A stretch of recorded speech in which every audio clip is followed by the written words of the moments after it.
नमस्कार दोस्तों, दिल्ली के बारे में आपको बताने जा रहा हूं कि दिल्ली के अंदर भी चंद्रशेखर आजाद भीम आर्मी की एंट्री हो गई है, यानी कि समाज आजाद पार्टी की भी एंट्री हो गई है। चंद्रशेखर आजाद ने अपनी रैली में पहली रैली में ही बीजेपी, कांग्रेस और आम आदमी पार्टी को धोकर रख दिया है। तीनों पार्टियों का ऐसे तमाशा उन्होंने निकाल कर रख दिया, ऐसा उनका धोने का काम कर दिया कि शायद उन पार्टियों ने तीनों ने सपने में भी नहीं सोचा होगा। बाबा साहब भीमराव अंबेडकर का जिक्र करते हुए चंद्रशेखर आजाद ने कहा, बाबा साहब अंबेडकर ने कहा था जे आपको मुफ्त में राशन देंगे, आपको रेबड़ियां देंगे, आपको मुफ्त बिजली पानी की व्यवस्था देंगे, पर आपको शिक्षा फ्री में नहीं देंगे। क्यों नहीं देंगे? क्योंकि वो नहीं चाहते हमारे समाज के बच्चे पढ़ लिखे, एजुकेशन हो जाएं, इतने बहादुर हो जाएं कि वो अपने पैरों पर खड़े होकर अपने समाज को ऊपर उठा सके।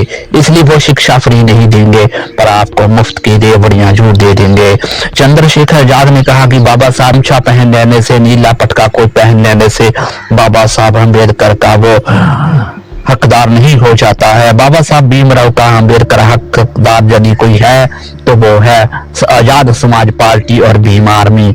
हर दुख सुख में काम आती है, जो कोई भी नहीं आता। आपके दुख में कोई भी पार्टी आपका साथ देने नहीं आती है। दोस्तों, दिल्ली के अंदर विधानसभा चुनाव में आजाद समाज पार्टी ने आगे क्या बोला चंद्रशेखर आजाद ने, आइए इस वीडियो में देख लेते हैं।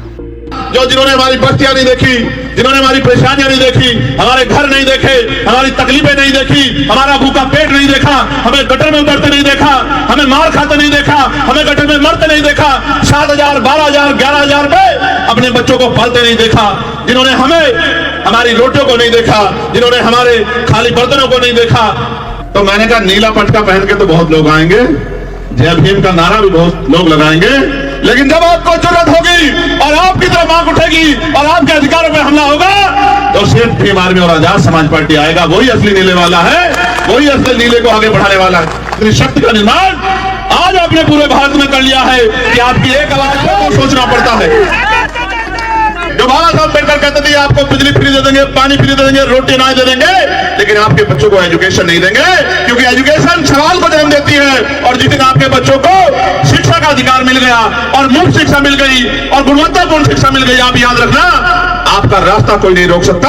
इसका उदाहरण डॉक्टर बाबा साहब अम्बेडकर है कि ये ना चाहते हुए भी बाबा साहब अम्बेडकर संविधान सभा में भी गए और कानून मंत्री भी बने। हमारी बहनों का हाथ पकड़ के कहते हैं कि आप मेरी बहन हो, हमारे घरों में आते हैं, हमारे बीच में बैठ के खाना खाते हैं, हमारे गिलास में पानी पीते हैं, कभी कभी गिलास अपना ले आते हैं लेकिन पानी पीते हैं, बर्तन अपने ले आते हैं, खाना अपना ले आते हैं, हमारे बीच में बैठ के खाते हैं। ये साबित करने की कोशिश करते हैं कि हम आपके हितैषी हैं।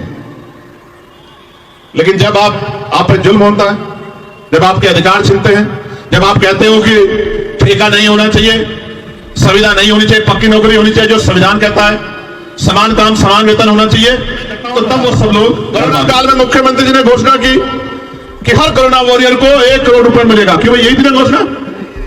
एक हमारा सफाई कर्मचारी भाई जिसका जीवन खत्म हो गया, उसके परिवार के पास हम गए, हमने कहा भाई मोर्चा निकलेगा। अब मोर्चे से बड़ी डरती है सरकार, मोर्चा निकलेगा, घोषणा हुई तो सरकार के लोगों ने बुला लिया। हमने उसको वादा किया कि एक नौकरी दिलाएंगे और 1 करोड़ रुपया दिलाएंगे जो आपका अधिकार बैठता है। सरकार ने उनको नौकरी दे दी चुपचाप और 10 लाख रुपए दे दिए और उससे कहा कि चुप हो जाओ, घर में जाके बैठ जाओ। हमने इनसे कहा कि मोर्चा निकालेंगे चलो, तो बोले वो तो लड़ ही नहीं रहे। तो मैंने कहा क्यों नहीं लड़ रहे हैं? उन्होंने बताया कि ऐसा ऐसा हो गया। तो मैंने कहा बताओ कि अपना 90 लाख रुपया खो दिया उसने। बोले ये मिल गया, ये भी बहुत है, आपके जाने से ये मिल गया। यही दिल्ली में नए साल पे एक बेटी को घसीटा गया था, आपको याद होगा, 10-11 किलोमीटर बवाना में उसके परिवार के साथ जाके उसके ऊपर हुए जुल्म की लड़ाई हम लोगों ने लड़ने का काम किया। तो हमने कोशिश की आपकी आवाज बनने की।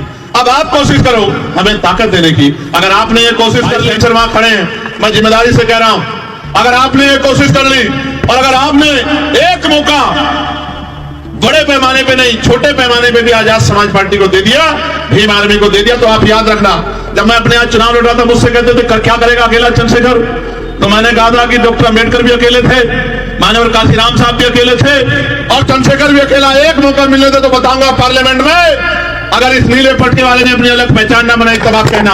और आज आप देखो कि पार्लियामेंट जब चलती है, मैं आसिया गया, इटली गया, मैंने एक संकल्प किया था पूरा करने का। हमारे धर्मगुरु हैं संत रामानंद जी महाराज जो शहीद हो गए थे, उनकी उस धरती पे जाके नमन करने का मैंने संकल्प लिया था।